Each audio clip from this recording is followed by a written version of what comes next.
Jaya Radha Madhava Kunja Bihari.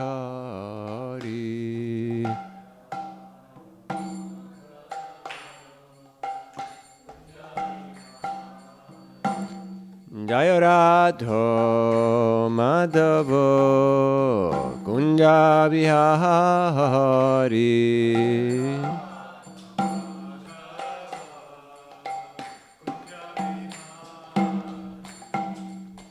Kopidana Balabha Girivardhari.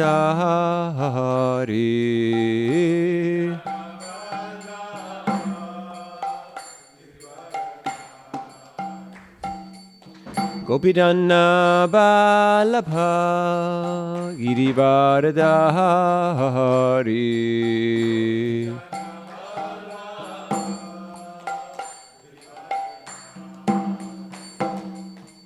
Yashodanandana Bradadana Ranjana.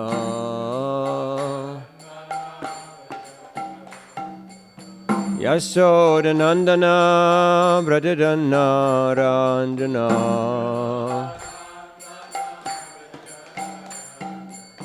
Yamuna Tira Banachari.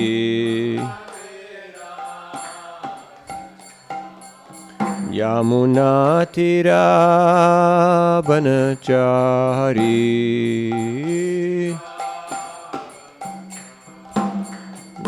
Jayo Radha Madhava Kunja Bihari.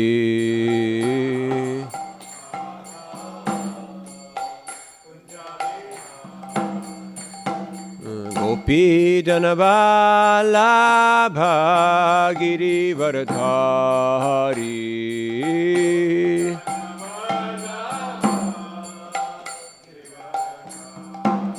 Yashodanandana Bradadana Ranjana.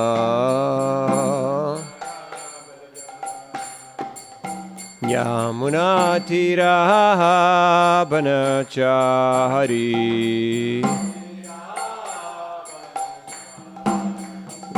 Jaya Radha Madhava Kunja Bihari.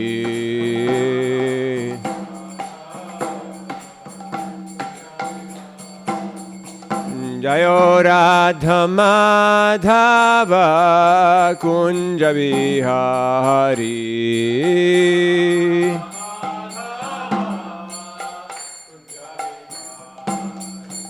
Hare Krishna, Hare Krishna, Krishna Krishna, Hare Hare, Hare Rama, Hare Rama, Rama Rama, Hare Hare.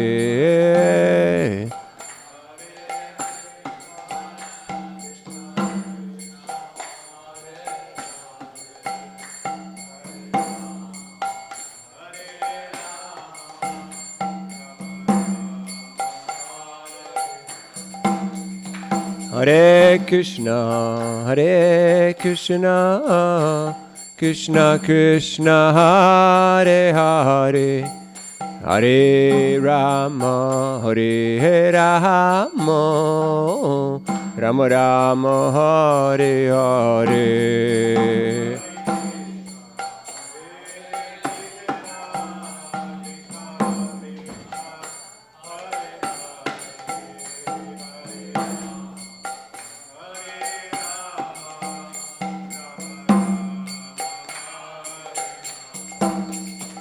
Hare Krishna, Hare Krishna, Krishna Krishna, Hare Hare, Hare Rama, Hare Rama, Rama Rama, Hare Hare.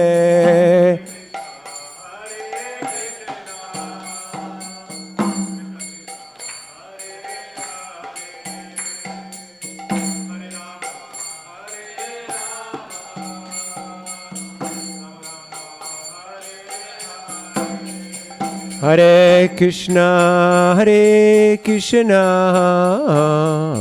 Krishna Krishna Hare Hare Hare Rama Hare Rama Rama Rama Hare Hare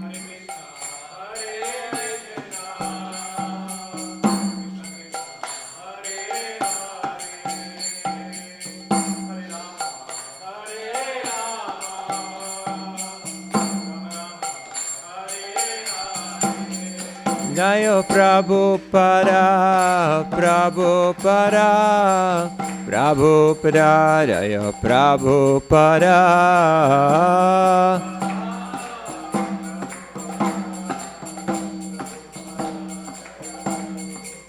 Gurudev, Gurudev, Gurudev, Jaya Jaya Gurudev.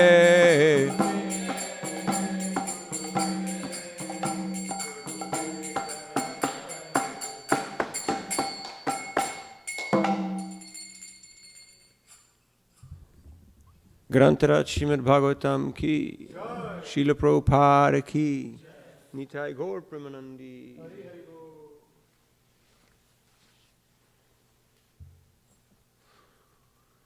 Om Namo Bhagavate Vasudevaya.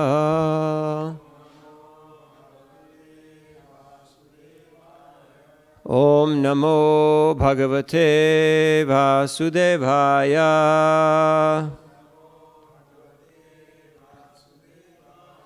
Om Namo Bhagavate Vasudevaya.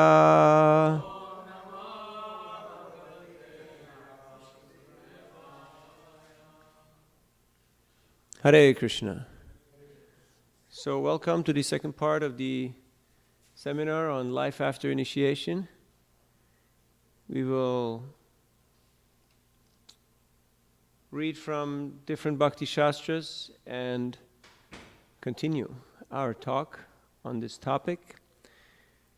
Thank you all for joining us this morning online and for all of those who made it here down to ISKCON of Silicon Valley. Om Ajnanatimrandasya Gyananjana Shalakaya Chakshurunmiritam Jena Tasmai Sri Gurave Namaha Sri Chaitanya Manobhistam Stapitam Yena Bhutale Swayam Rupa Gadamayam Dadhati Swapadantikam Sri Krishna Chaitanya Prabhu Nityananda Sri Advaita Gadadhar Sri Vasari Gaur Bhakta Vrinda Hare Krishna, Krishna Krishna, Hare Hare, Hare Rama, Rama Rama, Hare Hare.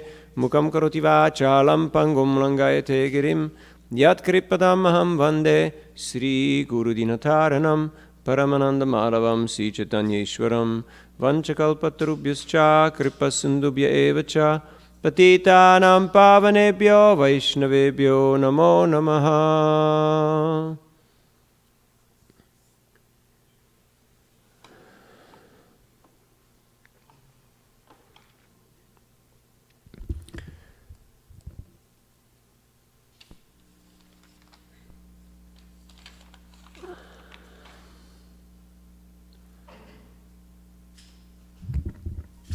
So we'll start with reading from Chaitanya Charitamrita, Madhya Lila.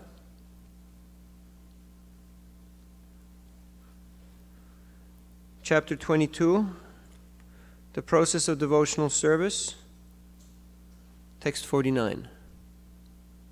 Madhya 22:49. Jaya Jaya Sri Chaitanya Jaya Nityananda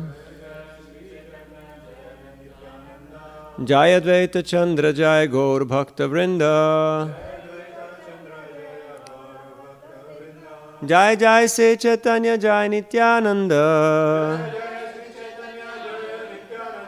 Jaya Dvaita Chandra Jaya Gaur Bhakta Vrinda Jaya Jaya Sri Chaitanya Jaya Nityananda Jaya Dvaita Chandra Jaya Gaura Bhakta Vrinda.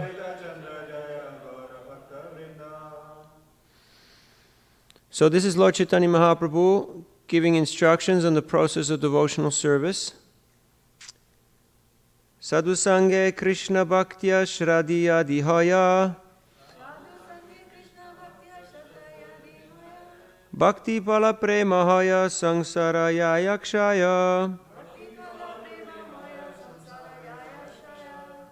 By associating with a devotee, one awakens his faith in devotional service to Krishna.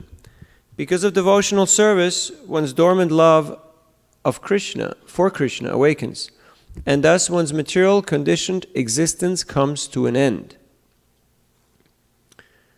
Text 50. Yadrichchaya matkatadau jata shradas tuyak puman na nirvinno nati sakto bhakti yogos yasiddhidha. Somehow or other, if one is attracted to talks about me and has faith in the instructions I have set forth in the Bhagavad Gita, and if one is neither falsely detached from material things nor very much attracted to material existence, his dormant love for me will be awakened by devotional service. Purport: this verse from Srimad Bhagavatam, 11th canto, 20th chapter, text number 8, was spoken by Krishna at the time of his departure from this material world. It was spoken to Uddhav. Text 51. Mahat kripa vina kona karme bhakti naya Krishna bhakti dure rahu sangsara nahekshaya. Unless one is favored by a pure devotee, one cannot attain the platform of devotional service. To say nothing of Krishna bhakti, one cannot even be relieved of the bondage of material existence. Text 52. Rahuganaita tapasana yati nache jaya nirvapanad grihadva nach chandasa naiva chalagni suryair vina mahatpada rajo pishekam. O King Rahugana, without taking upon one's head the dust from the lotus feet of a pure devotee, a Mahajan or Mahatma, one cannot attain devotional service. Devotional service is not possible to attain simply by undergoing severe austerities and penances, by gorgeously worshipping the deity, or by strictly following the rules and regulations of the sannyas or grihastha order. Nor is it attained by studying the Vedas, submerging oneself in water, or exposing oneself to fire or scorching sunlight. Purport: this verse appears in Srimad Bhagavatam, 5th canto, 12th chapter, text number 12. Jat Bharat herein tells King Rahugana how he attained the Paramahansa stage. Maharaj Rahugana, the king of Sindhu Savira, had asked Jat Bharat how he had attained the Paramahansa stage. The king had called him to carry his palanquin, but when the king heard from Paramahansa Jat Bharat about the supreme philosophy, he expressed surprise and asked Jat Bharat how he had attained such great liberation. At that time, Jat Bharat informed the king how to become detached from material attraction. Text 53. Nasham matistava durukramangrim sprishartyanartha pagamo yadartha Mahiya sampada rajobhishekam nishkinchananam navrinita javad. Unless human society accepts the dust of the lotus feet of great Mahatmas, devotees who have nothing to do with material possessions, mankind cannot turn its attention to the lotus feet of Krishna. Those lotus feet vanquish all the unwanted, miserable conditions of material life. Purport: this verse appears in Srimad Bhagavatam, 7th canto, 5th chapter, text 32. When the great sage Narada was giving instructions to Maharaj Yudhisthira, he narrated the activities of Prahlad Maharaj. This verse was spoken by Prahlad Maharaj to his father Hiranyakasipu, the king of the demons. Prahlad Maharaj had informed his father of the 9 basic processes of Bhakti Yoga, explaining that whoever takes to these processes is to be considered a highly learned scholar. Hiranyakashipu, however, did not like his son to talk about devotional service. Therefore, he immediately called Prahlad's teacher, Sanda. The teacher explained that he had not taught devotional service to Prahlad, but that the boy was naturally inclined that way. At that time, Hiranyakasipu became very angry and asked Prahlad why he had become a Vaishnav. In answer to this question, Prahlad Maharaj recited this verse to the effect that one cannot become the Lord's devotee without having received the mercy and blessings of another devotee. Text 54. sadhu-sanga, sadhu-sanga, sarva shastra koi, lavamatra sadhu-sange, sarva siddhi hoi. The verdict of all revealed scriptures is that by even a moment's association with a pure devotee, one can attain all success. Purport: according to astronomical calculations, a lava is 1/11th of a second. Do you know the difference between a lava and an nimesh? It's also a very small amount of time. Blinking of the eye. That's how long as it takes. In case you're very scientifically minded. Blinking. Yeah. Lava also. 1/11th of a second.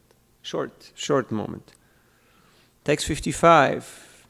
Tulayama lavena pi nasvargam na punarbhavam bhagavat sangi sangasya martyanam kim mutashisha. The value of a moment's association with a devotee of the Lord cannot be compared even to the attainment of the heavenly planets or liberation from matter. What to speak of worldly benedictions in the form of material prosperity, which is for those who are meant for death. Purport: this is a quotation from Srimad Bhagavatam, 1st Canto, 18th chapter, text 13. This verse concerns the Vedic rites and sacrifices performed by the great sages of Naimisaranya, headed by Shonaka Rishi. The sages pointed out that association with a devotee for even less than a second is beyond comparison to 1,000 Vedic rituals and sacrifices, elevation to heavenly planets, or merging into the existence of the Supreme. Text 56. Krishna kripalu arjunere lakshya karya jagatere rakyachchena upadeshadiya. Krishna is so merciful that simply by aiming his instructions at Arjuna, he has given protection to the whole world. 57-58. Sarvagyotamam bhuya shrinume paramam vacha istosi me dridang iti tato vakshyami te hitam manmana bhavamad bhakto madhyajimam namaskuru mamme vaishasi satyang te pratijane priyosi me. Because you're my very dear friend, I'm speaking to you my supreme instruction, the most confidential knowledge of all. Hear this from me, for it is for your benefit. Always think of me and become my devotee. Worship me and offer your homage unto me. Thus you will come to me without fail. I promise you this because you're my very dear friend. Purport: this is a quotation from Bhagavad Gita, 18th chapter, text 64-65. Text 59. Purvagya veda dharma karma yoga jnana sabasadi sheshe yagya balavan. Although Krishna previously explained the proficiency of executing Vedic rituals, performing fruitive activity as enjoined in the Vedas, practicing yoga and cultivating jnana, these last instructions are most powerful and stand above all the others. Text 60. E agya bale bhaktera shraddha yahi hoi sarva karma tyaga kari se Krishna bhajai. If the devotee has faith in the strength of this order, he worships Lord Krishna and gives up all other activities. 61. Tavat karmani kurvita na nirvidyeta yavata matkata shravanadava shradayava najayate. As long as one is not satiated by fruitive activity and has not awakened his taste for devotional service by Shravanam Kirtanam Vishnu, one has to act according to the regulative principles of the Vedic injunctions. This is a quotation from Srimad Bhagavatam, 11th Canto, 20th chapter, text number 9. Text 62. Shraddha shabdhe vishwas kahe sudrida nischaya Krishnae bhakti kaile sarva karma kritahaya. Shraddha is confident, firm faith that by rendering transcendent loving service to Krishna, one automatically performs all subsidiary activities. Such faith is favorable to the discharge of devotional service. Purport: firm faith and confidence are called shraddha. When one engages in the Lord's devotional service, he is to be understood to have performed all his responsibilities in a mature world. He has satisfied his forefathers, ordinary living entities, and demigods, and is free from all responsibility. Such a person does not need to meet his responsibilities separately. It is automatically done. Fruit of activity karma is meant to satisfy the senses of the conditioned soul. However, when one awakens to Krishna consciousness, he does not have to work separately for pious activity. The best achievement of all fruit of activity is detachment from material life. And this detachment is spontaneously enjoyed by the devotee firmly engaged in the Lord's service.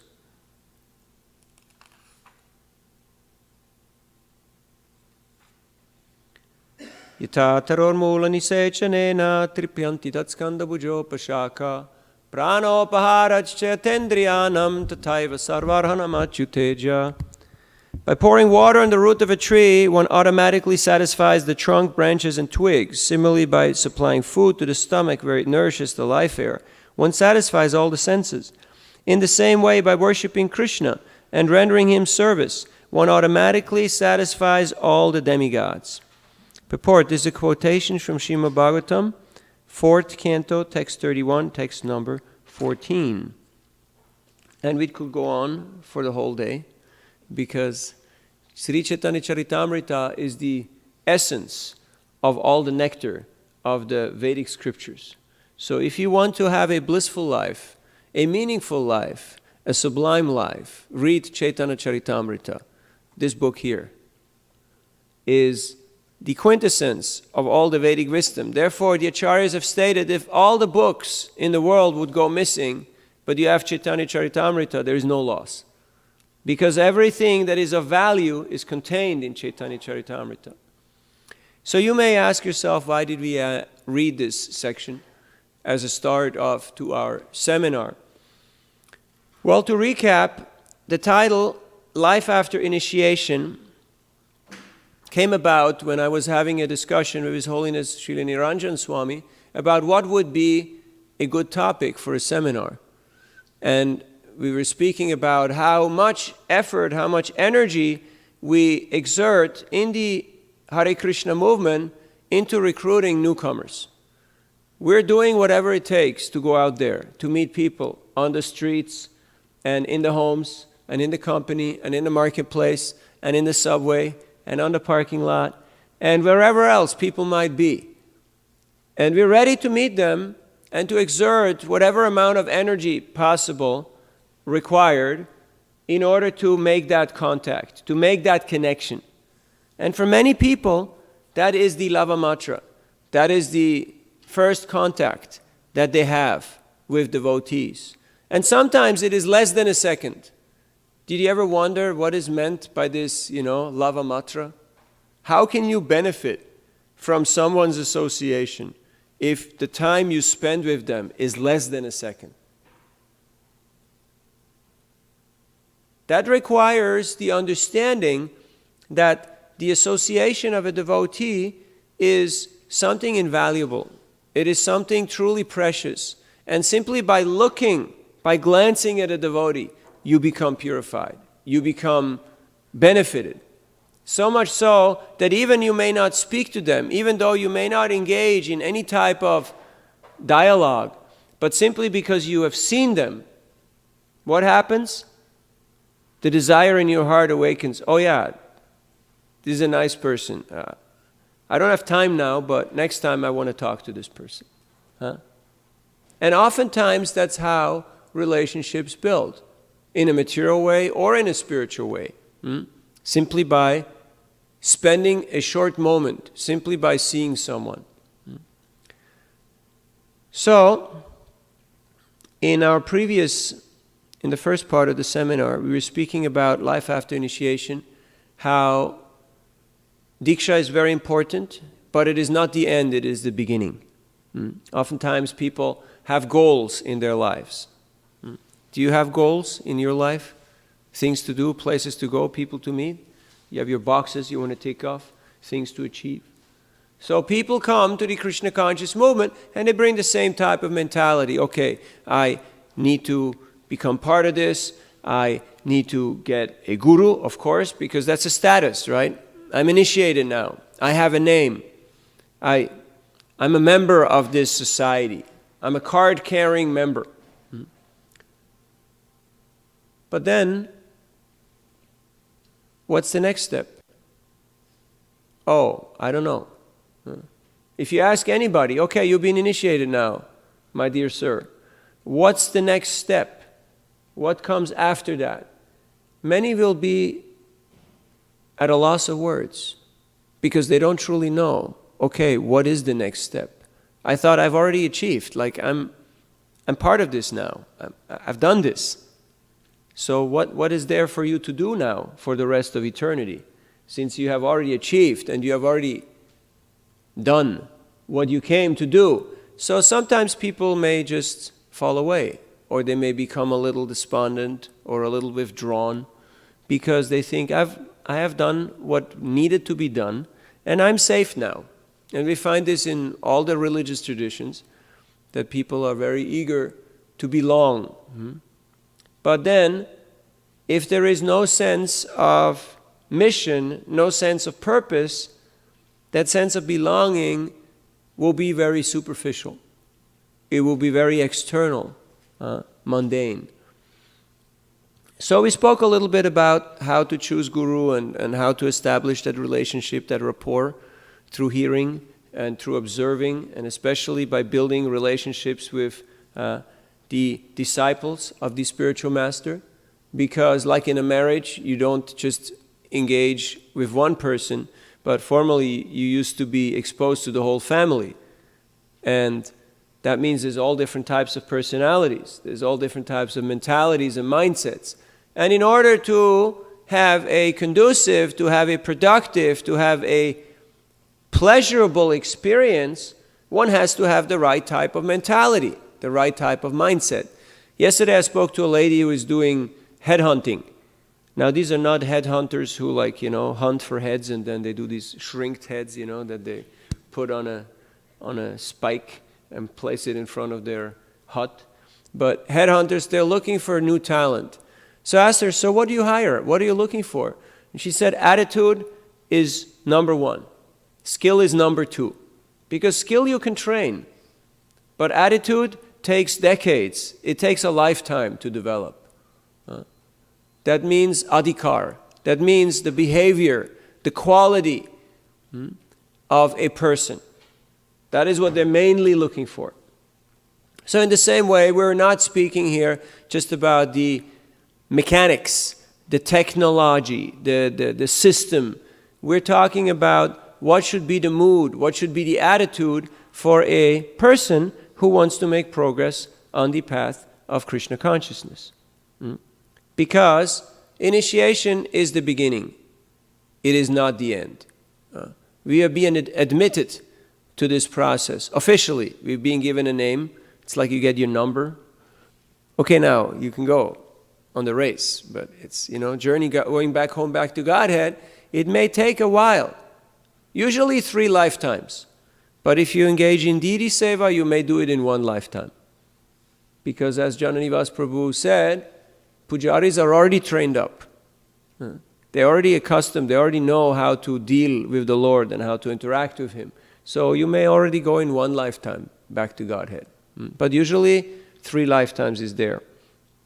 So we spoke about Vani and Vapu, the difference between instructions and physical association, how both are important, but how the instruction is eternal, because the physical association is limited to time and space, whereas the instruction is eternal and it is always available and always appreciable, and how we should make a conscious, considerate effort on a daily basis to engage in Vani seva by hearing from our Gurudev and by carrying out his instructions and by making plans how to mold our lives in such a way that we can execute the order of the spiritual master.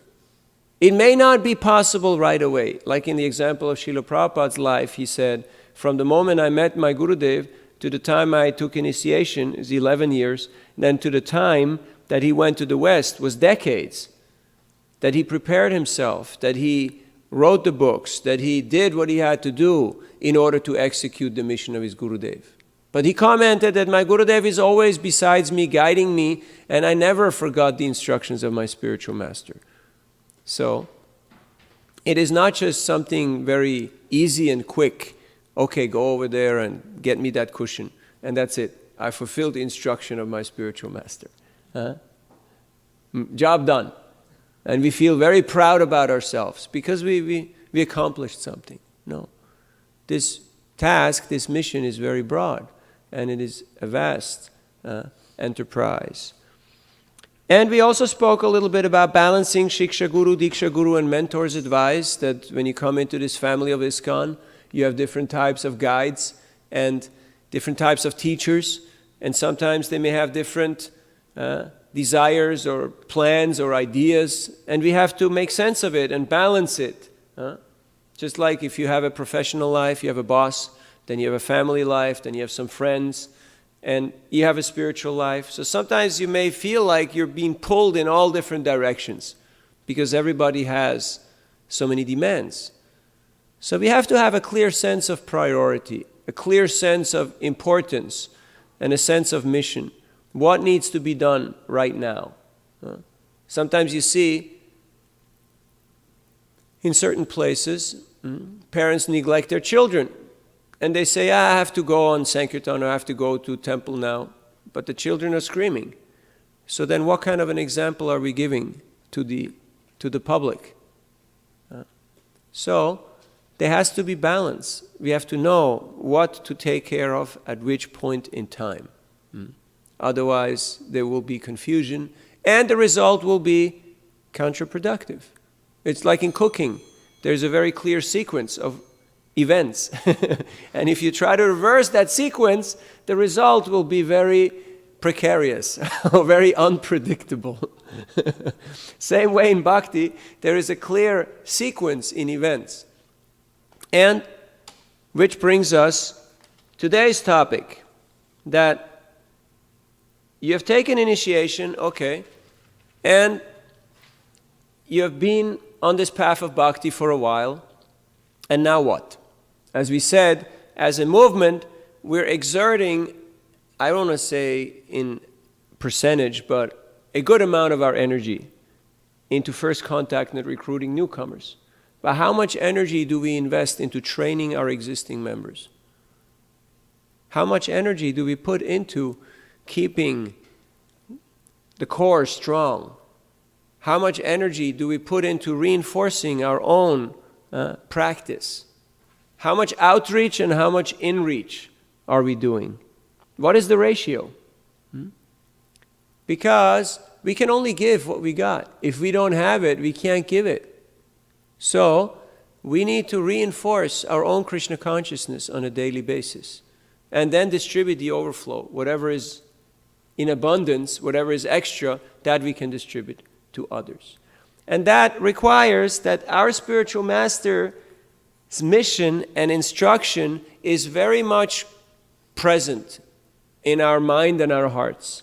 That requires that connection is alive. Just like when you're an astronaut. Any of you planning to go and become an astronaut for NASA? Is just down the road. I don't know if they're hiring, but when you drive by the 101, you always see that big field with the big signs. So the astronaut, when they're going out into outer space, they need to stay connected with the spaceship. They have to be connected. There has to be a wire that is intact. Otherwise, if that wire gets cut, they just float out into outer space. And they're gone. They're lost. So in the same way, in Krishna consciousness, we have to make sure that our wire is connected. Same like the baby is connected to the mother through the umbilical cord, which is giving all nourishment and giving all energy to the baby. If that is cut prematurely, or if it is in some way inhibited, very precarious situation. Very precarious situation. So we have to protect that connection by all means. Here the word Shraddha is coming up in many different places in these verses that we've just discussed, that we just heard. Shraddha, to give one's heart. It requires faith, but not blind faith. That faith has to be based on Scripture. Just like in the last verse of the 6th chapter, Yoginam api sarvesham madgantein antaratmana shradhavan bhajate yo mam same yuktantamo mataha. Krishna is giving the perfection of the yoga system where he's stating, and we want to get this right, correct translation by Srila Prabhupada. And of all yogis, the one with great faith, who always abides in me, thinks of me within himself, and renders transcendental, loving service to me. He's the most intimately united with me in yoga, and is the highest of all. That is my opinion. And in the word for word, Srila Prabhupada translates Shraddhavan in full faith. So it's not that we can just have a little bit of faith. Yeah, it's okay, it's okay. No, we have to have full faith. That means, full means complete, wholehearted, unbiased, unadulterated, full faith. Otherwise, if our faith is compromised or broken or diminished, then our potency is diminished and our situation will be compromised. It will be precarious. So, we have to protect that live wire. Now, sometimes it may happen that some incident may trouble us. Something may give us some disturbance in our relationship with the spiritual master and in our relationship with the devotees. Devotee, spiritual master, we're taking them not as on an equal level, but the devotee, the spiritual master is also a devotee. And the devotees are also representing the spiritual master. So we cannot categorically separate the two from each other. So sometimes something may happen in our daily lives where we feel like, oh, this person misbehaved, or this person did not treat me properly, or this person did not give me the attention or the respect that I anticipated. And then we may go a little distant. We may go a little bit, we call it shantaras, Like, you're okay, I'm okay, and let's chalo, huh? I'm not going to bother waiting for this guy because he is not, in my A team. He's like B, C, D, somewhere there. But we cannot afford to do that because it will undermine our faith. It will weaken our conviction in Krishna consciousness. Now, of course, when certain things happen, they have to be addressed. We have to work through these issues and come to a better understanding. But oftentimes we see that the situation doesn't change and the people don't change. But we can always change our attitude. We can always change our expectation. We can always reassess our motive. So there is a lot of things that we can change our own behalf. But to change the other person is oftentimes difficult, if not impossible. And people have gotten utterly frustrated and disappointed when they realize that, oh, Gurudev gave me so much attention, so much time, so much care in the beginning, but now I'm initiated, and he's not spending time with me anymore. He's not coming around, he's not, doing all the socializing that initially might have been more, because the spiritual master expects, okay, now this baby is a little bit grown up and is a little bit older, so it should be able to stand on its own feet and should be able to sustain life without full attention. It's like a mother who has many children. Which child gets the most attention? Usually the smallest. And then also those who cry more. But if you keep on crying when you're supposedly grown up, then it may not be that pleasing. It may not be that adequate to the situation. So, like an electrical connection, if you disconnect it even by a fraction, there will be no transmission of power. So we cannot be in Shantaras. We cannot afford. And we realize that when we're engaged in preaching. Because as soon as you go a little distant, as soon as you go a little bit in the background, you can't reach people. You can't make that connection. So we have to be connected. Our life wire is of utmost importance. We have to protect that. And anything that would cut that or jeopardize that connection, we have to safeguard. There are people who are envious. There are people who are criticizing. There are people who are blaspheming or fault-finding. We should keep away from them because we know that this is not beneficial. This is not good association for me. This will drag me down. This will jeopardize my relationship.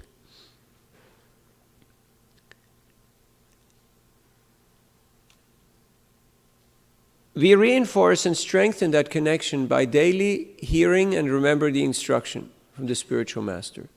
So make it a point to daily hear and memorize, remember the instructions of the spiritual master. Just like we're singing all these songs to the spiritual master. But are these just wonderful, flowery, glorious words that that we have learned and that we're offering? Or are we aware of their meaning? Chakshudan dilaye, janme janme, prabhuse, dibbe gyan hride prokashito.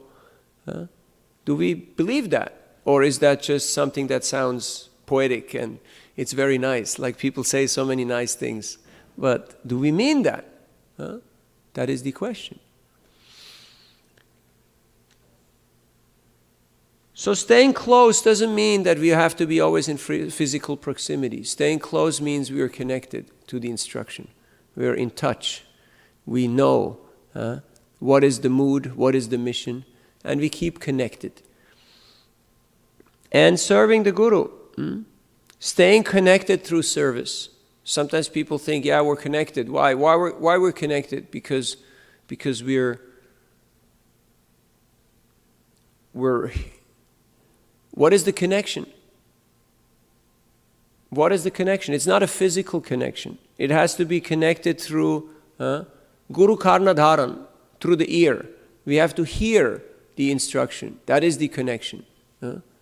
Because the person may be far away, but if the instruction is very much present, very much alive, then the connection is strong. But if we're physically present, but we're not hearing, we're not paying attention, we can be even in the same room, we can be right next to the person, but sometimes we may all have had some experience of this. Sometimes you have some issue, something that's in your mind. And it's so strong and it's so loud in your mind that whatever the other person says, you can't hear it. Has this ever happened to you? Or is it just me? Sometimes it's going on. It's very loud and the other person speaks to us and we see the mouth moving, but nothing enters because the noise inside is so big that we cannot pay attention to what the other person says. Or we may say yes, yes, yes, yes, yes, yes, yes, yes, but actually our own mind, our own talk is completely captivated our attention. So the Guru, he gives us Krishna. That is his sole mission. He's a spiritual teacher. He's here to deliver us from this ocean of birth and death. He's here to put out this forest fire of material existence. He's here to connect us with parampara, with the spiritual dimension. That is his job. And all the other things, not really. If he, out of his kindness and mercy, wants to extend himself into another realm, that is his choice, that is his prerogative. But sometimes it may also compromise his position. If a guru gets involved in family matters, in business matters, in social matters, in political matters, he may become implicated. His position may become weakened. So we should not try to drag guru into all these different aspects where he does not belong.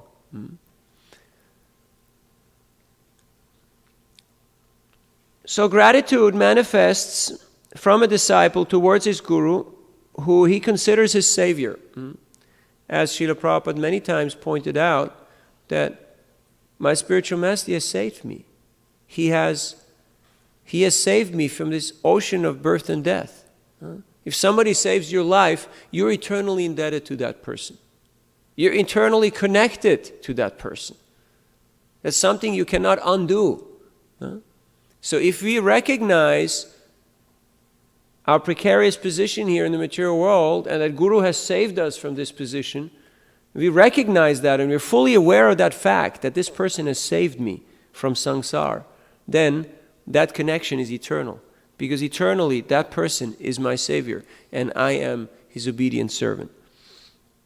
So we should always cry for the love and mercy of the spiritual master, and entrust our life to the spiritual master. That doesn't mean that we just show up one day at the doorstep of the guru and we say, okay, I'm here. And then we expect that he will tell us every moment of the day what we'll have to do. And he will, look after us and put us up in his backyard and feed us. And initially, it may look like that. Just like a small baby is very much dependent and very much helpless.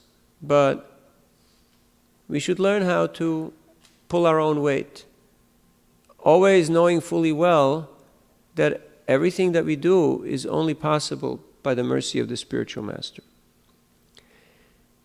Now, even on the royal road, there is every chance of accidents. Have you ever been on the highway and all of a sudden you saw a huge pileup of cars? Sometimes you see something blown off a truck or something in the middle of the road, and okay, I managed to get around it, but it will hit somebody. So, crisis always comes in the material world. You don't have to look for it. It will always come. And so what to do when there is some disturbance? There may be some breakup in that relationship because of whatever reason. We're not going to go and analyze all the different possibilities of what can go wrong. But what to do when that wire goes flat? Introspect and revive that relationship. By honest communications and following the instructions. Sometimes we may feel like there's not the reciprocation that I want. I'm not getting, like I'm writing a letter or I'm trying to reach out, I'm trying to call, but there's no response. I ask Garuda Prabhu, because he's one of my teachers, so I ask him questions. That's what we do to our teachers. So, and he told me something very beautiful. He said, keep on asking questions, and the answers will come within. Don't expect all the answers to come outside, in the world of names. So, make your offerings, make your letters, make your dedication, but don't always expect an external reciprocation. Krishna is not limited, the spiritual master is not limited that he has to send you a letter. He can also give you the confirmation in your heart. Of course, you should check it with, Guru, Sadhu, and Shastra, but a lot of the answers in Krishna consciousness come in your heart through the performance of devotional service. Have you had experience of that? Definitely. So listen to the instruction. And in case of difficulty, it is also good to take advice from senior godbrothers and other senior devotees. Reel your mind. Don't just shut off and drift off into outer space, but establish these relationships. Now, we may say these relationships are difficult. The people may not be there. They may not be available. They may not be of my age group. They may not be of my taste. They may not be of my liking. Srila Prabhupada, he told his disciples, you are my good association. Now they were just newcomers. They were infants. They were the age of his grandchildren. But Srila Prabhupada, because he did not have association with his godbrothers when he was in the West, so he saw his disciples as his association. And how does that work? Well, they were hearing and chanting together about Krishna. They were hearing Krishna Katha. They were reading Bhagavatam, Chaitanya Charitamrita, Bhagavad Gita, doing Kirtan. So wherever you are and with whoever you are, you can create that sadhu-sanga. That sadhu-sanga, sarva shastra koi, is not just happening if you go to sadhu-sanga festival or this festival or that retreat and you pay some money and then you sit somewhere for a few hours and you hear and chant. No, that sadhu-sanga has to happen every day. It's like I'm in Mayapur. Mayapur is my home. And there's a lot of spiritual activities going on, but you have to search out for them. So a few of us, we get together every day, and for an hour at least we read Chaitanya Charitamrita. After the morning program is over, we meet in someone's home and we read Chaitanya Charitamrita. I know some devotees are doing that on Skype. I know some devotees are doing that with their family members. I know some devotees are just doing it by themselves because there's no one else around. But that sadhu-sanga has to happen. Otherwise, faith goes weak and people start drifting.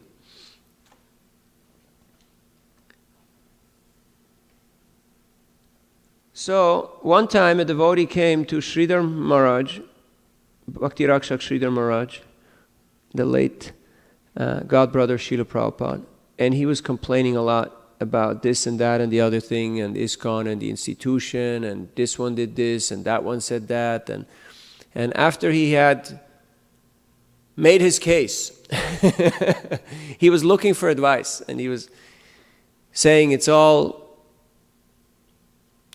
impossible.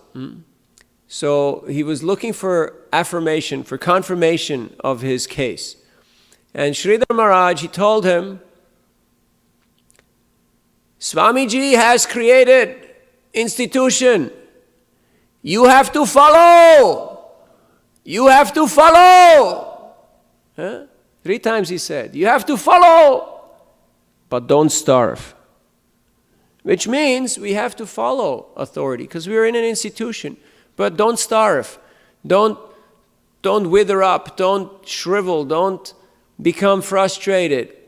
Make sure you get your nourishment. Make sure you're alive and vibrant. Make sure you have service opportunities. You have meaningful association. That's not something you can legislate. That's not your authority's responsibility. That is our own individual responsibility. Just like every day we're making sure we're getting our prasad, right? Now you may say, if the spiritual master doesn't call, then I should not take prasad. But we know Srila Prabhupada said, take prasad. So it is a standing order. Unless there is fasting, you should take prasad. So in the same way, we should make sure that every day we get that sadhu-sanga. Otherwise, because as humans we are social beings, social creatures, we will look for other type of sangha. If you don't have sadhu-sanga, you will get what? Jana-sanga. You will get undesirable association. Because that need for association is there. And if it's not fulfilled in a devotional environment, it will be, I don't say fulfilled, but it will be executed in a contrary, in a detrimental way. So when difficulties come up, one thing that I have noticed is it's always good to take a step back and assess the situation and not to come to any hasty conclusions. take a step back, let the trucks pass, and let the dust settle. Because in the heat of the moment, we may have a wrong assessment, a wrong judgment. Has it ever happened to you that you reacted in the heat of the moment, and then later on you were like, oh, I reacted to something that was not even a reality. It was just my perception, my idea, my conceived idea was wrong, and therefore my response was completely wrong, and therefore the result that I got was contrary. So devotees are very sober, they're very thoughtful. So when things go wrong, they take a step back, they take their time to assess the situation, to get other types of feedback and opinion from devotees that they trust. And then they locate support, just like when you buy any type of device, right? That's the first thing you look for, right? So is there customer support? Is this company being around? Are these guys gonna be there tomorrow to look after and to carry on so I make sure I get my service? So right now, if things go haywire, who do you call? Who is your customer support? Who is there to help you fix the trouble? So have your list of customer support, your list of people when you get into difficulty. That is very much required. Just like a school child, when they go to school, they carry this tag with the name and the address and the phone number, like that, because in case something goes wrong, people know, okay. Everybody needs support. Nobody should think, oh, I'm beyond this, I don't need support. I'm doing very well. Because these people are looking out for us. These devotees have made it their service to help us in our devotional life. So in trouble, look up and turn to Krishna. Oftentimes we look down, we look into the problem. And there's a saying that when you're in the hole, stop digging, look up. Because help comes from up, help doesn't come from down. Only a person who does not have the same problem can help us. And then we have to take that helping hand. We have to seek out that help. That means acknowledging that there is a problem. Okay, I'm in difficulty. I have a problem with something. It means I have to express it. I can't just say, oh, it's all fine, everything's cool, and life goes on, and then we disappear, or we fall over dead. No, we have to acknowledge there is a problem, and we have to seek out appropriate help. In this way, we will stay alive in Krishna consciousness, keeping the faith, knowing that perfect in this material world is utopia. Material world is not a perfect place. Some things will never work out in this world. So we have to know that from a fact. Janma mrityu jara vyadhi dukkha dosha anudarshanam. Birth, death, old age, and disease is gonna have their influence. But the more we take shelter in the instruction of the spiritual master and in the association of devotees, the more we will become freed from these pangs of material existence. Why? Because our attention, because our life, our meditation, our focus will shift from the temporary to the eternal, to the spiritual, to Sat Chit Ananda. Now when we speak of satsang, that sat has to be there. Satam prasanga mamavirya samvido bhavanti rit karana rasayana kata tat choshana rasha pavargavartmani shrada ratir bhaktir anukarmishriti. Very beautiful verse, which explains the process of devotional service. Shraddha, rati, bhakti, anukramishati. This is krama. By step by step. It is a gradual process. But it starts with satam prasangam mamavira samvido. We have to hear attentively and eagerly in the association of devotees. And then that Unwanted things will go away from the heart, and we'll feel nourishment, we'll feel enlivened, we'll feel enthused in our life. So we have to balance our ideals and the reality. We have our ideals and we have our goals, but reality is what we have to deal right now. And the two have to relate.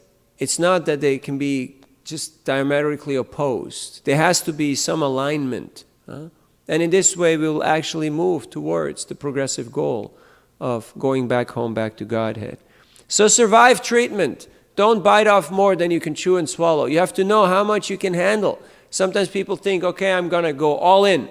I'm going to stop eating, I'm going to stop sleeping, and I'm just going to do this Krishna thing. Right? And how long does it last? Approximately, roughly. What do you think? 1 day. Sometimes not even a day. A couple of hours. Like Prabhupada said, there's an African devotee who came to Mayapur, and he sat in a tree, and he was just chanting. And after 2 weeks, he went away, and he never came back. Gone. Finished. So, we should not be like that. We have to know how much we can do, what is our capacity, and do that and a little more. Do that and a little more every day. Do what you can do and a little more. That sweet surrender, that extra little step. And if we extend ourselves beyond the call of duty to help others, then we will attract the mercy of Guru and Krishna.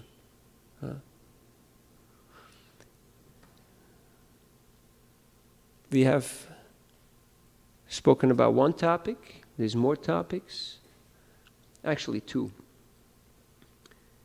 2 out of 5. So we'll take some reflections and questions at this point. Yes, Prabhu. We have microphones. Please use.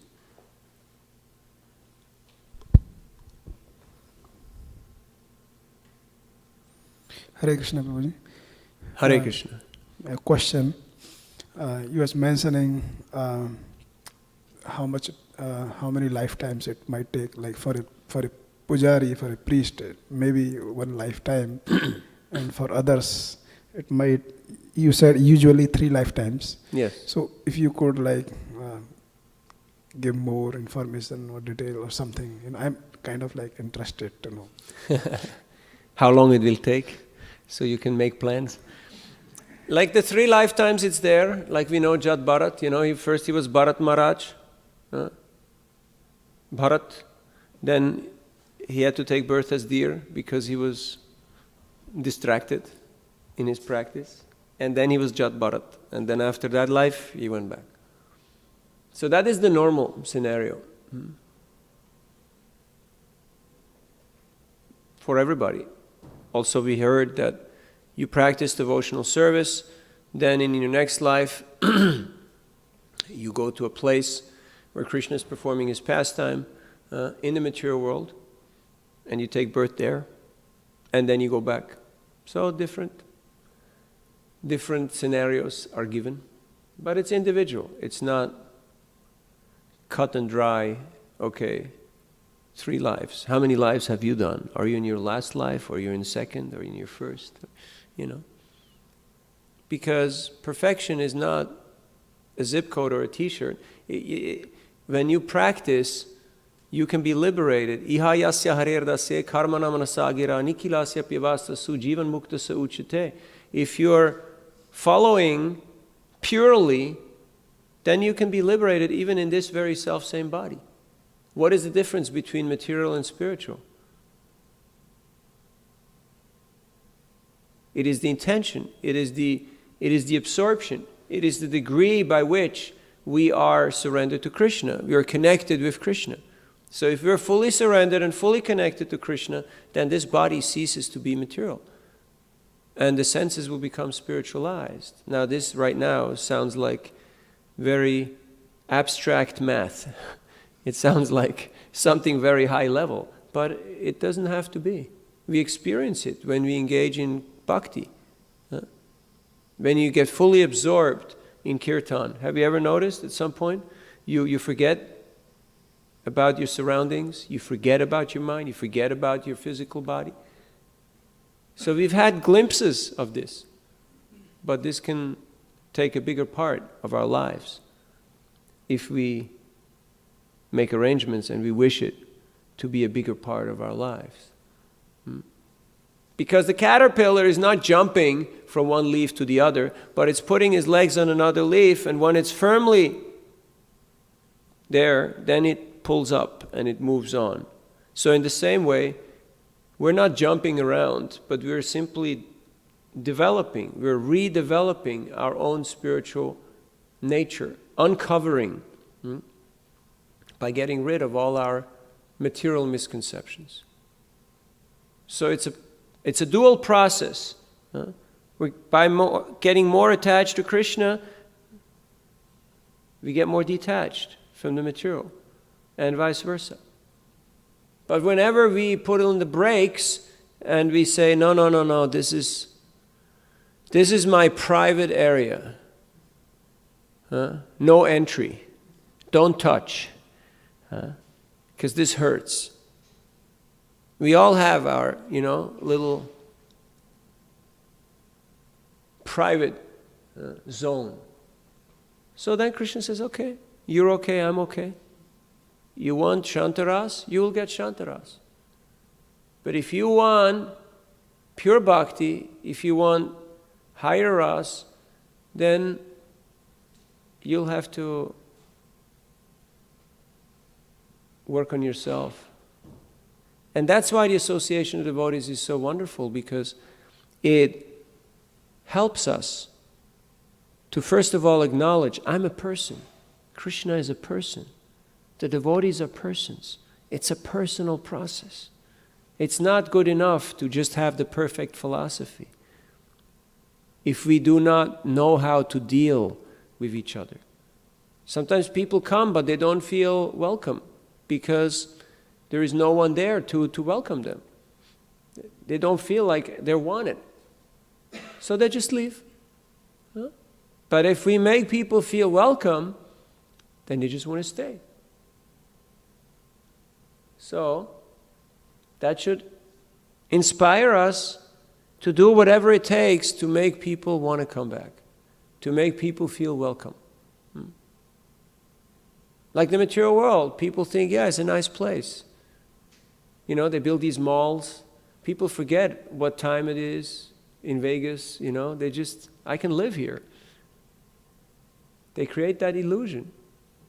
But we know that the material world is a temporary place. Abrahma bhuvana loka puranavartino juna mamupeti dukanteya punarjanmana vidyate. So, we do not want to hang around. So from the moment where you make a decision, I want to go back home, back to Godhead, it may take a few lifetimes, but it doesn't matter, because in that moment that you made that firm decision, Shraddha Shabde, Vishwas Kahe, Sudrida Nischoy, I'm going to do this. From that moment on, you're connected, firmly connected with that spiritual potency. And however long it takes, that's Krishna's prerogative. I don't have to worry about that. Because who am I? It's beyond my control. And it is stated that those things that are beyond your control, don't worry about them. Don't sweat it, because it's not going to help. And this is one of those things. Of course, we can prolong our existence by taking the scenic route and by coasting and by, taking any excuse and any extracurricular activity. Like you meet sometimes students at the campus, they're like mid-40s. And you're like, hey dude, what happened? And sometimes they've been in the military, or they went out and they did a few jobs and came back to school, or like that. So because they did a few other things. But usually, when people go the direct path, then it goes in a certain sequence. So don't get distracted and have your priorities figured out. We have to have a plan. How does my life move? And that goes for all our activities. That has to be for our professional life, that has to be for our ashrams, that has to be for our seva. We have to have a plan. And of course, Maya will tempt us. And of course, Krishna will help us. That is to be expected. Otherwise, what's the fun if everything would be predictable? It'd be boring. But how it will work out, you got to ask liberated souls. We have to have full faith. Krishna says, Kaunteya pratijanihi namai bhakta pranashyati. My devotee will never perish.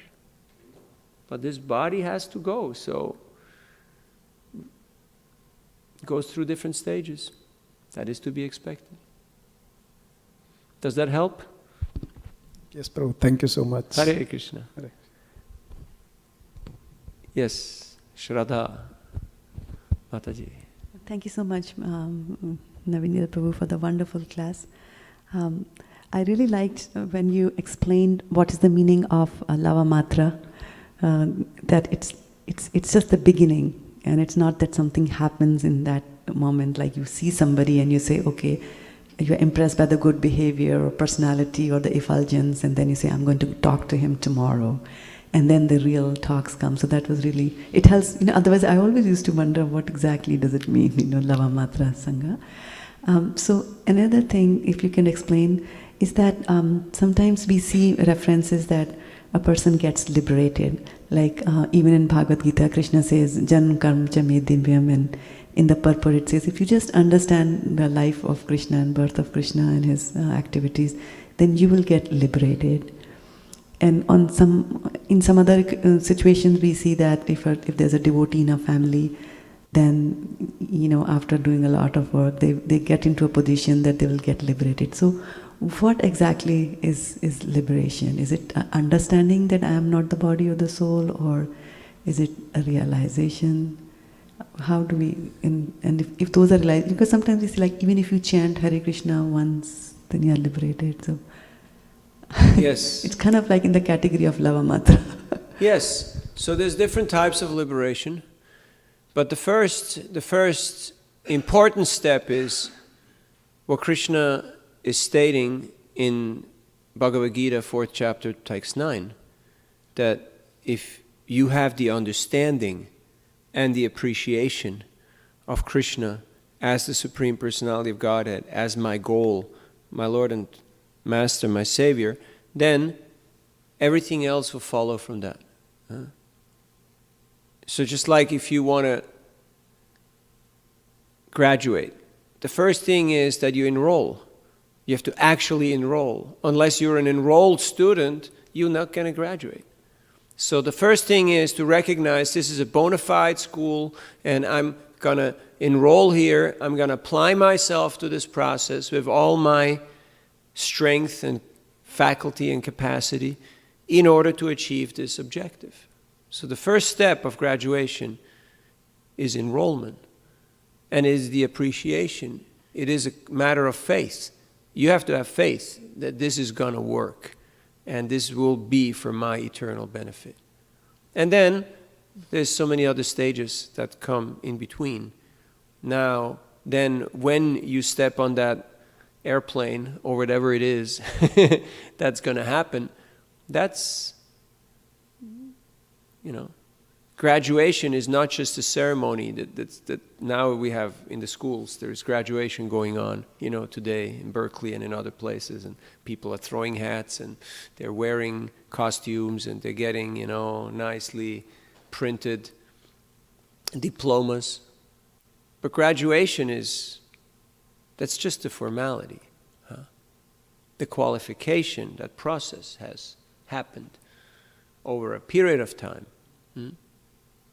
And all these steps are important. We can't say, it's just that. Because many people graduated, but they never showed up to pick up the diploma.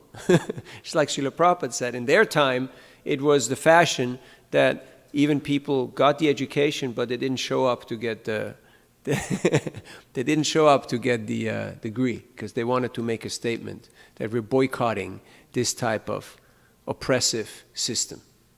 They still went to get the education, but they made a point. So it's not this or that or that. We have to actually know.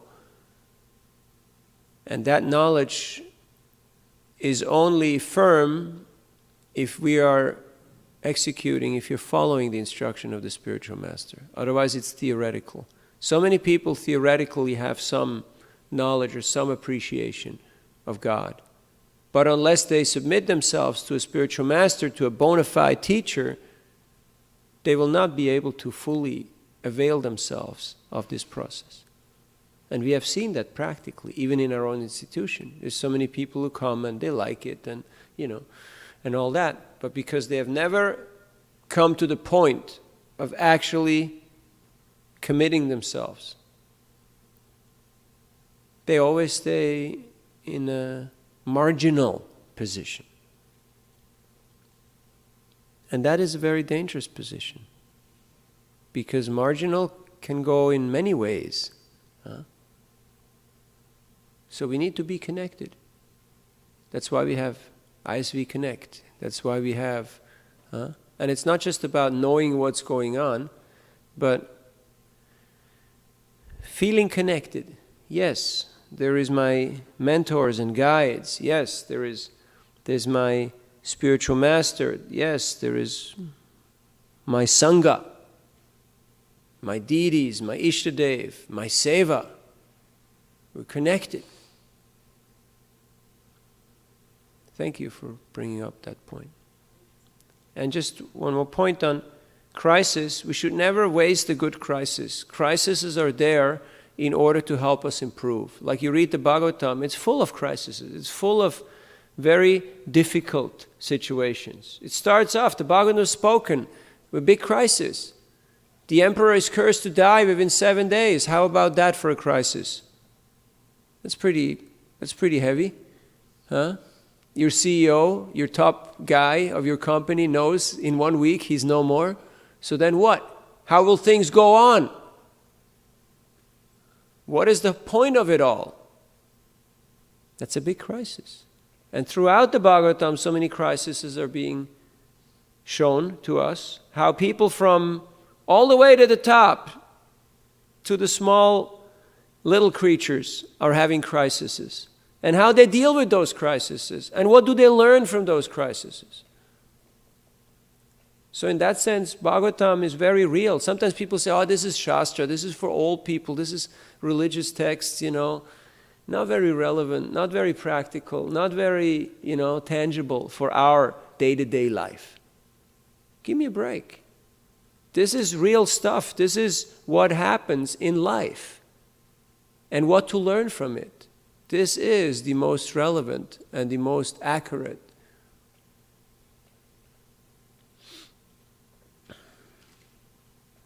Other reflections or yes, Prabhu?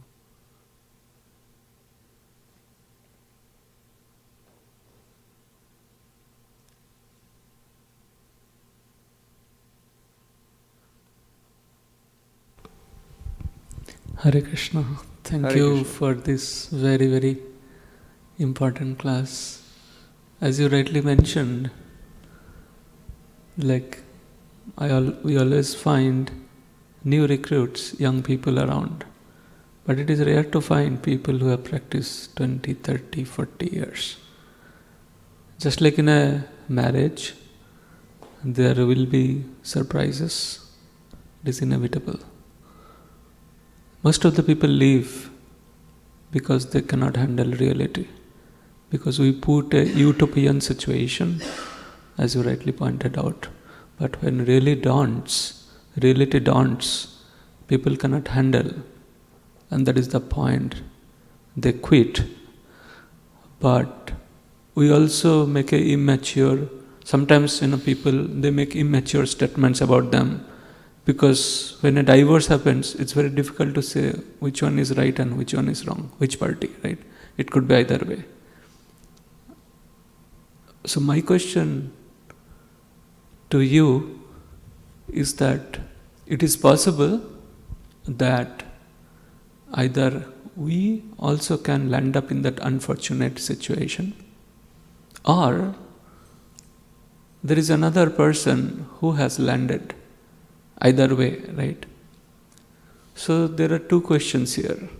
If we see a person divorced, about to be divorced, in the sense I'm taking into the spiritual context here, disconnected. So it's a debatable which side is wrong. Although there is a tendency to blame the person who fall away, but it's a debatable thing which one is right and which one is wrong. Because sometimes we put too much an impractical utopian situation and we always blame the other person. So either we can be in that situation, in that realistic, or it can be the other person. So how can we help that person, or how can we help ourselves, and what should be our attitude or disposition towards that person or the situation? Thank you for your very poignant and relevant question. First of all, to play the blame game usually does not help anybody. Because when Parikshit asked Dharma the bull, so who has done this to you?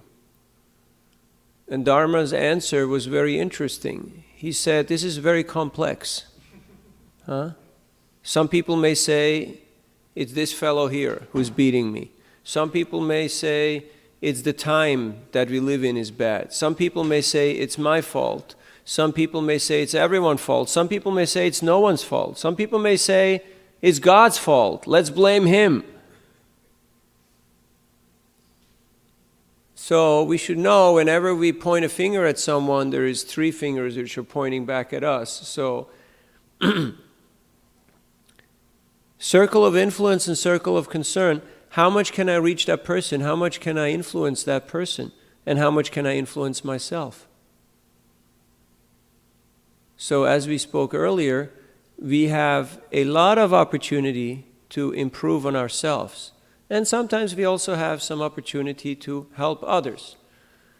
But that requires that our attitude is an attitude of compassion, an attitude of appreciation, and not an attitude of judgment, of meting out punishment, because that usually worsens things, and that usually creates more upheaval and a complete breakdown in the relationship. So much so that there are many people who are totally disconnected, as we put it, because they just don't want to hear or talk or see the other person forever. That can happen.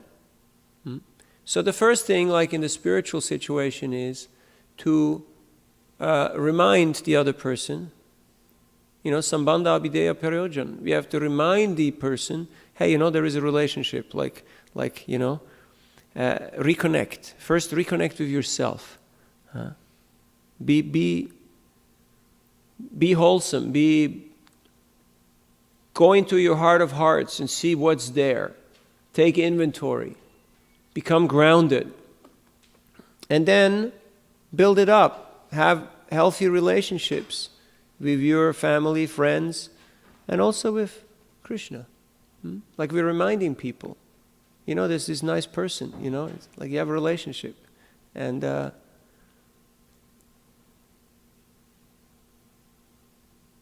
so to blame or to even analyze whose fault was it, how much fault was it, how did it happen, it's like if you have an accident on the road.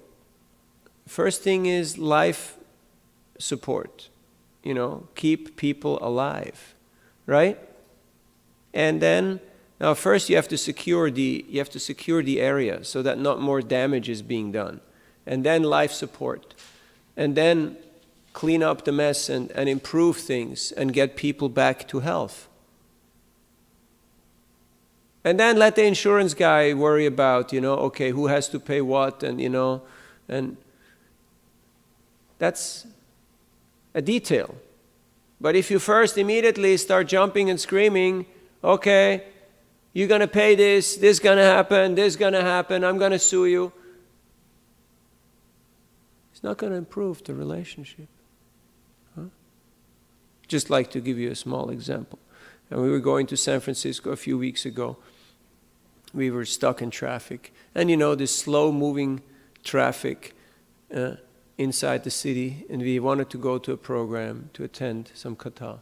And I was a little anxious and a little tired and a little, irritated. And so the person in front of me was in a rental car, and he was driving in a very erratic way, like this. It wasn't really clear. Is he driving? Is he stopping? It was like all over the place.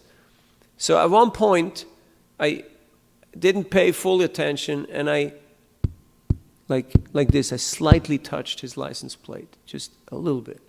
And he immediately jumped out of the car and started, yelling and saying, yeah, you hit me, and I need to have your insurance, and this and that and the other thing.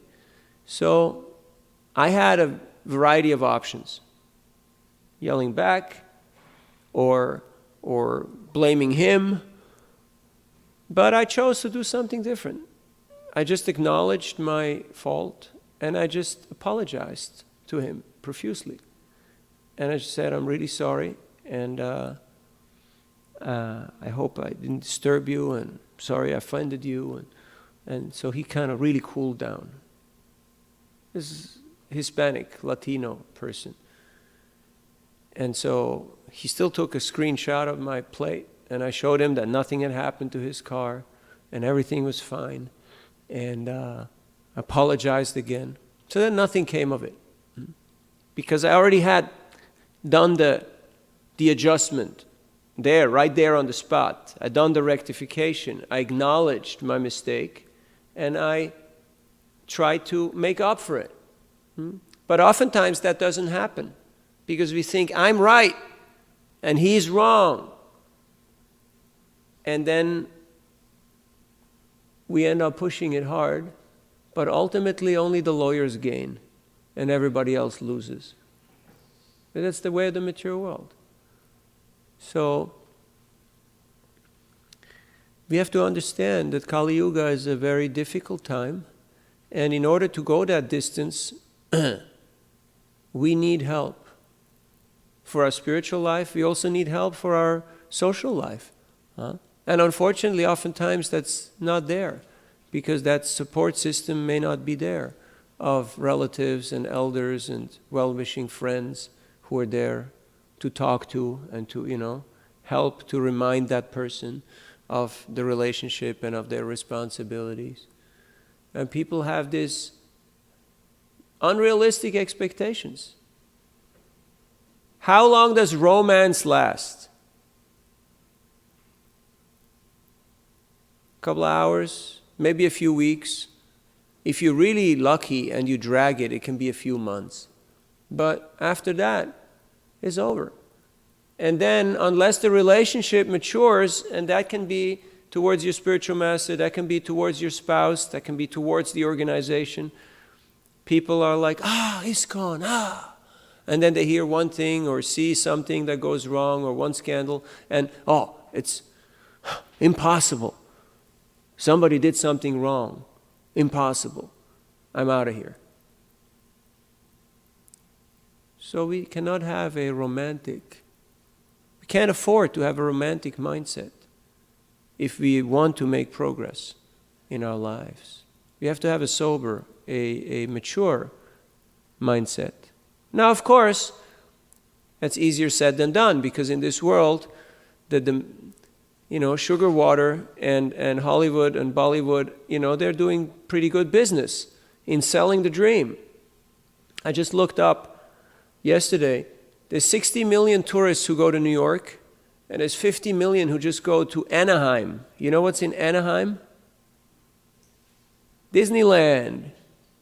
There's nothing there, it's just Disneyland. It's just, it's just an illusion that was created in the desert. 50 million people every year. So, People have bought into this. So we have to remind ourselves, what is reality? Otherwise we may also get carried away in some romantic notion, in some illusory type of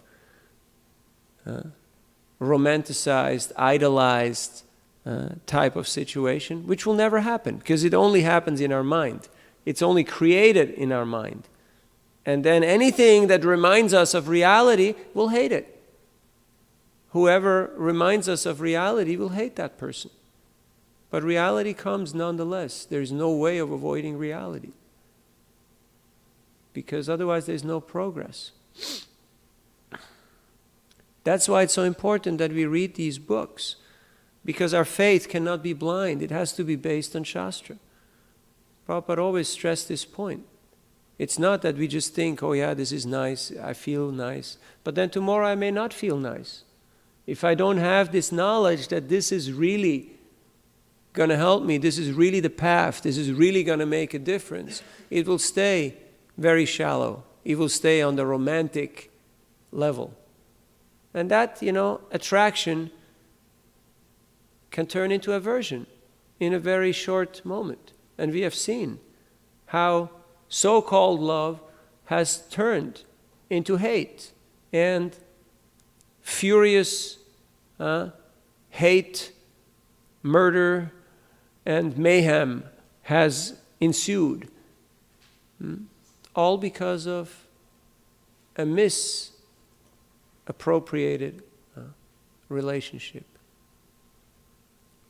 I don't know if that helps. It helps. Thank you. And I wish many more people actually hear to your lecture. It will help a lot of people, because just like to sustain a marriage, one needs training.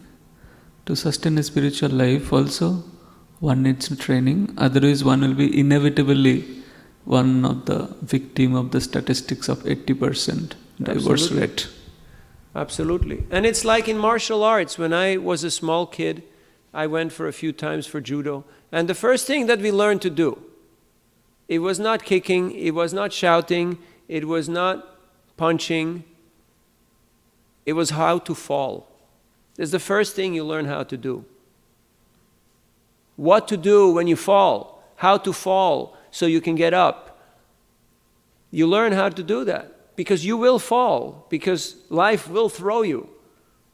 It's like you take a cat and you throw her from the window. Don't try this, okay? What happens? The cat lands on its feet. Why? The cat has training.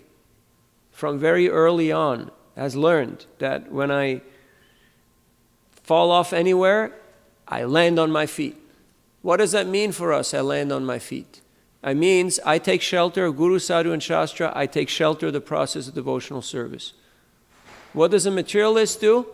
He starts counting his money, calling his lawyer, jumping into the car, driving down to the mall to have a gallon of ice cream. So, who do we take shelter of? What is our standing point? Where do we rest our faith? That is the question.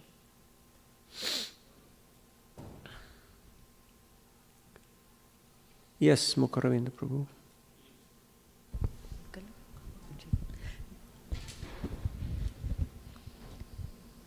So, Prabhuji, there's somebody from the internet has Yes. a question for you. This is Kishori Priya Mataji from South Florida. She says, thank you for the wonderful class and providing valuable and practical gems. You mentioned not dragging Guru into mundane affairs. But as a person engaged in the world and striving to be Krishna conscious, sometimes we require that guidance from Guru to align our mundane duties with Krishna consciousness. Would it be wrong to seek that guidance? No, it would not be wrong. At the same time, we also have to see, like, let's say a spiritual master has 1,000 disciples. And every disciple seeks out guidance by writing a 5-page or 7-page letter once a year. That's 3 letters of 5 or 7 pages with a lot of question marks every day of the year. I mean, of the week, of the month, of the year, for eternity. So, in a proper functioning society, where you have mentors, guides, family members, friends, a lot of these issues that are concerning job, family, social life, economic prospects are dealt with on that social level. You don't find in the Bhagavatam that people are like, okay, I got to call Narad Muni now. Okay, should I buy Apple, or should I buy Samsung, or should I buy venture fund? But people do that in ISKCON. And then they get very disappointed. Why is Guru not responding? He doesn't like me. He doesn't understand my trouble, He just wants you to be happy in Krishna consciousness. Now, whether you work for this company or that company, whether you're in this country or in this city or in that city, it's not such a big thing, What really matters is, are we taking shelter of the process of Krishna consciousness? And oftentimes we compromise Guru's position because we think, oh, he told me to buy Apple, but I realized I'm not an Apple guy, I'm an Android guy.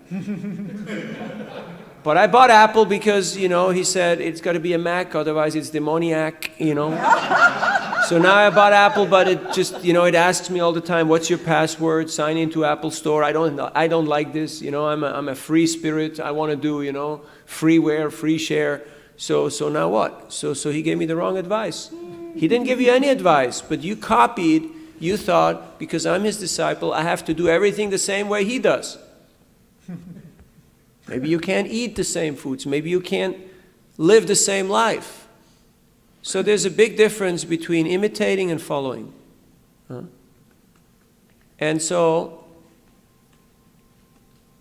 spiritual teachers is there to teach spiritual subject matters. Now, if by their own volition, they may extend themselves and give us some help because we are incapable of figuring things out in other domains, then that is their mercy and prerogative. But Srila Prabhupada himself, in mid-70s, he stopped arranging for marriages.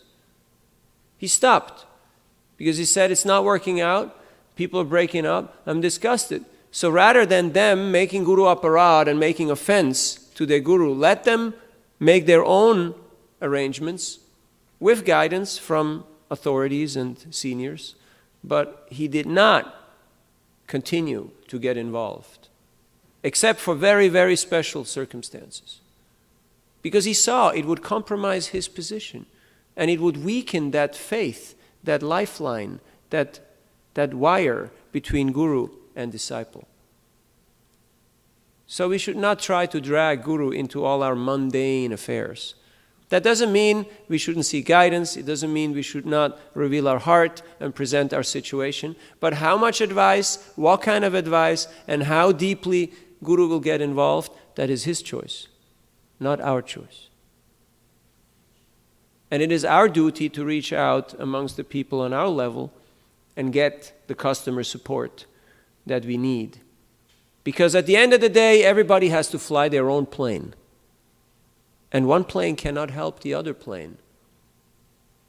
So while we're here in flying school, we have to learn these things. Otherwise, we'll always be, hey, Guru has saved me, so now pay my bills. I will just move wherever my Guru is, and I will sit there, and he has to feed me, and he has to look after me till the rest of my lives. And you're laughing, but I have seen it in ISKCON, in many places in our institution, where disciples become so over-dependent on their Guru, physically, financially, emotionally, that they can't function unless Guru is there and arranges and pays and does everything for them. And that's not spiritual life. That's not Krishna consciousness. So we have to be aware Without going into the other extreme that, oh, Guru is just a formality, he's just a figurehead, I got Diksha, but, who cares? I'm doing my thing. No. He's our savior. He's the person who is most important and viable and relevant in our lives. But we cannot afford to have misunderstandings in Guru Tattva. Otherwise we'll become disappointed when we see that the person is not responding, is not doing what I want him to do. And we also have to acknowledge that the relationship also will grow. It will also evolve. As I've mentioned earlier, initially, the initial contact, our faith is very pliable, we're very weak. We require a lot of attention, a lot of encouragement, a lot of time. Eventually, we'll be more grown up, hopefully. And less need for that will be there. So, it's like in normal relationships and dealings, these relationships have to develop over life. So these are some things that come to my mind. I hope that helps.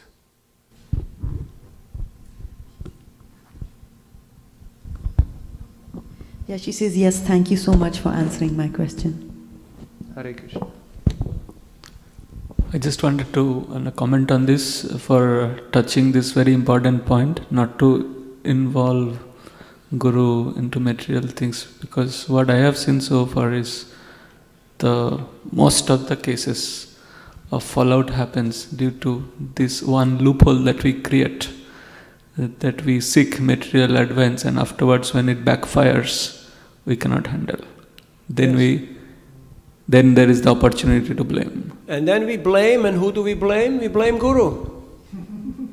So better to... Or we blame God. Fix in the first place itself. Yeah. People blame God. They say, I went to temple, I had this very clear plan, this very clear idea, I had it all figured out, this is the way how it has to work.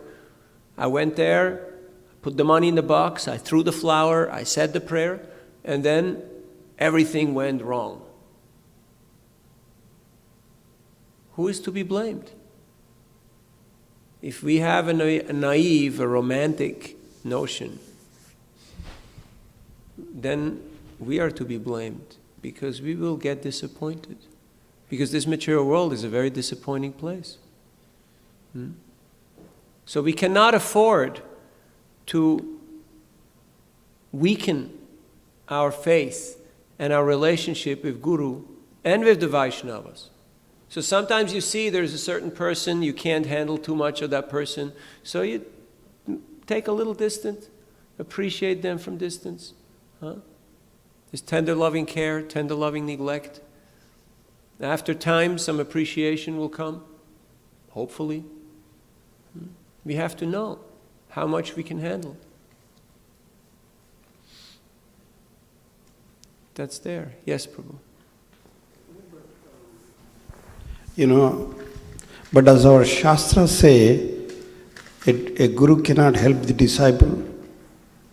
Either, of course, the Guru out of compassion and love helps the disciple, to grow spiritually.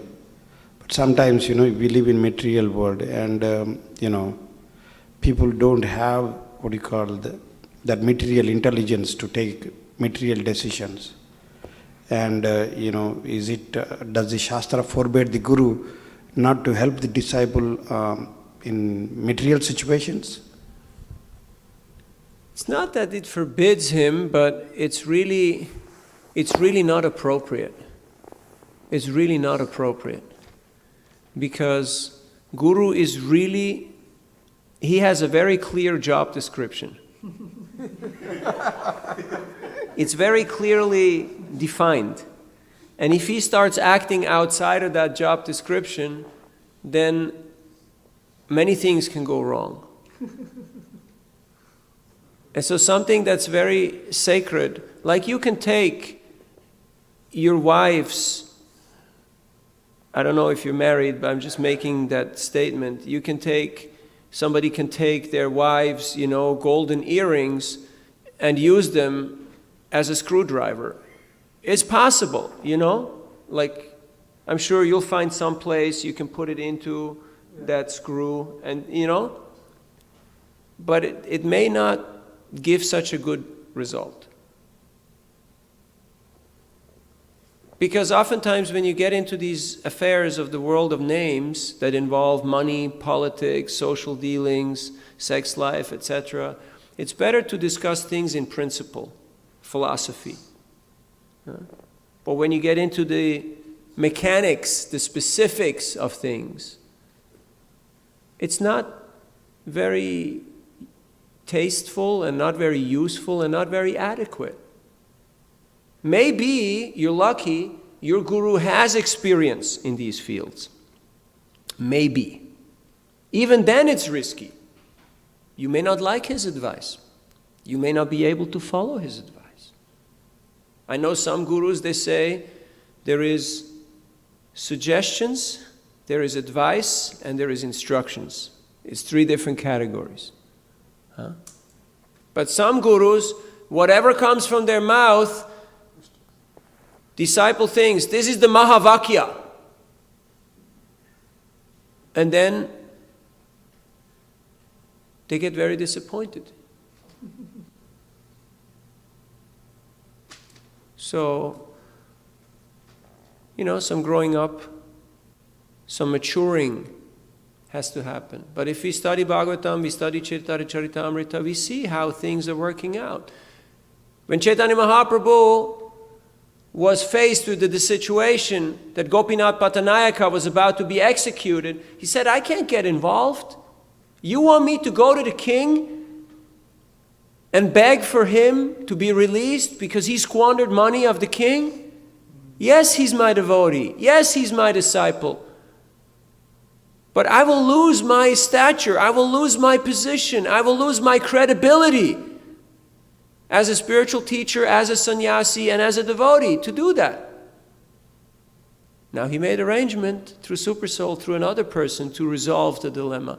But he was a few times approached, and he declined. You may say, why is this? He could have just said, hey king, back off, Let him walk free. What's the big deal? It's a very big deal. It's a very big deal.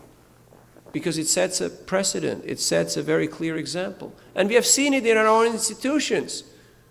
Gurus, spiritual masters, sannyasis, GBCs, getting involved in economic development, getting involved in power politics. And things backfire. And then all of a sudden, Shraddha goes down. And people go into Shantaras. And people start floating out into outer space. And they're not seen anymore. Not good. Not a good situation. That's why we need to grow a community. So you have a marriage board, you have a board for job, you have a board for education, you have, Grihastha council. You have your own systems of how to take care, like in a village. If everybody can just go to that one person, if that one person is not available one day because he has a stomachache, then what? Things cannot go on? The greatness of a leader is seen how things go on when he's not there. That's the greatness of a leader. If your business, if your job can only function when you are there, you have not done a good job. So what is our duty? Our duty is to make ourselves obsolete. We have to train others so well that we can just go and do our bhajan and our preaching, because things will go on. And so, we should not try to drag Guru into these fields. Of course we should share our heart, and of course we want guidance and we want advice, but we also have to take it with a pinch of salt. Meaning, when things pertain to the world of names, we should not take them to be absolute and, Because at the end of the day, what matters in the world of names is not that important and meaningful and lasting on a bigger scale of things. As I've mentioned, whether you use this phone or that phone, whether you work for this company or that company, whether you invest like this or you invest like that, or, even if a person marries this devotee or that devotee, what really matters is, are we engaging ourselves in Krishna consciousness? That is really the issue. The others, that's details. That's just different scenarios that can be rearranged in many multiple ways. I know that may sound a little shocking to some of you, and they may think, what is this, Are you trying to tell me that I should not keep Guru? No, by all means, keep on writing your 7, 8, 10, 15-page letters. But you may or may not get answers. But you will always get answer from the Lord in the heart, Paramatma. Guru is the external manifestation of Paramatma. They're a team. They're working together. Guru is not limited by his physical form. There's God brothers, God sisters, there's senior devotees. We have to avail ourselves of the Sangha, this sadhu-sanga. Sometimes when I meet with my friends in Mayapur and we want to read Chaitanya Charitamrita, but sometimes there's some issue pending. There's something in the air that's cooking, and it's cooking hot, and there's some steam that needs to blow off. So, okay, we blow off the steam, 5-10 minutes. Okay, let's, we discuss this, and then we get back into Shastra. So it's not that we just switch off the world and we only chant and, you can't do that to the world, and you can't do that to relatives. They need attention. They need to feel loved and cared for. But we also understand that there is limitations. There is limitations in what we can do for these people and for these scenarios. And if you really want to be helpful, if you really want to make a difference in people's lives, daily read Chaitanya Charitamrita, Srimad Bhagavatam, Bhagavad Gita. Engage in preaching. Feel that mercy, that compassion, and that bliss that is coming through this movement of Krishna consciousness that Srila Prabhupada has brought to us. And that will carry us over all these minor difficulties and distractions that are there in life. So, Prabhuji, yes. So I just wanted to say that, just like honeybees, they go to many different flowers, collect honey, but when we get the honey bottle, we just pour it in a spoon and eat. So similarly, I'm sure there's a lot of hard work, the realization, experiences that has gone beyond this wonderful class that you are giving, and really appreciate that. But I also understand that you have few points left. So may I request, because this is so important, that at least personally we cannot afford to miss those. So can we have a session 3 of this? Thank you. Few points will be for part 3. Because, we have sufficiently discussed and explored a certain topic. And we are speaking freely and sometimes a little strongly about these points because we have experienced in our own lives. This is from realization. This is not something we, read or heard somewhere. But when you have gone the stretch, or you're still walking, and you have paid the toll fees, then you can tell people about the journey.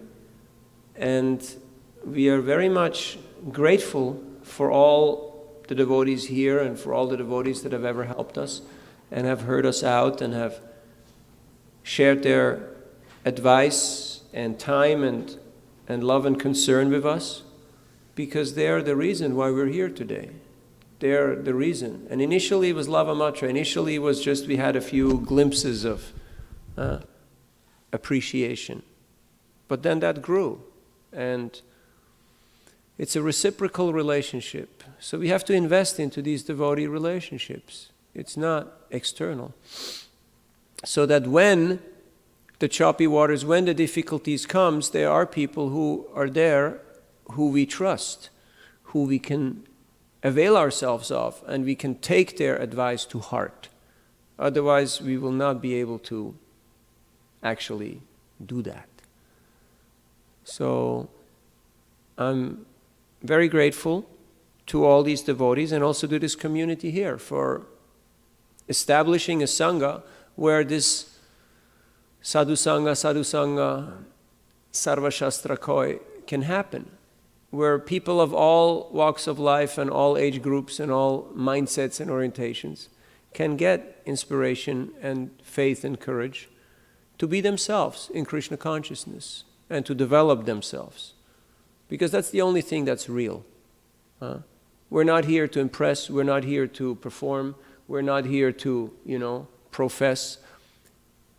We're here to deepen our attraction and our faith in Krishna. And for that, we need the help of the other devotees. So thank you all for your kind attention and for being here and walking the talk and coming to these programs. And also for our online audience for taking your valuable time and tuning into this frequency. Keep the Krishna Katha going and spread Krishna's mercy to all the people. And try to be available to the people that are in your circle. And in this way you will see how Krishna is using you as an instrument to help other people. Being fully aware of our own limitations and shortcomings. It's not just Guru has to be aware of that. Oftentimes we are acting in the role of advisor or guide or friend, but we have to also know our limitations. Gururna sasyat, sujanona sasyat, pitana sasyat, janina sasyat. If we can't deliver the other person from the cycle of birth and death, then we are wrongly assuming that position of whatever that position is that we are trying to assume, unless we can give them Krishna. So Krishna has to be there in the beginning, in the middle, and in the end. Otherwise it just turns mundane. And then we can't help anyone, because a drowning man can't help anyone. And trying to hold on to the tail of a dog will not get you very far when you want to cross the ocean of birth and death. Thank you for your kind attention. All goes to Srila Prabhupada. Grantarat Srimad Bhagavatam ki, Srila Prabhupada ki, Nitai Gaur Pramanandi, Hare Krishna. Gaur Bhakta Vrinda ki jai. I think the title of the talk I was thinking from long time should be how to handle SRS, Santras syndrome. Santras syndrome. How to handle Santras syndrome. Santra syndrome.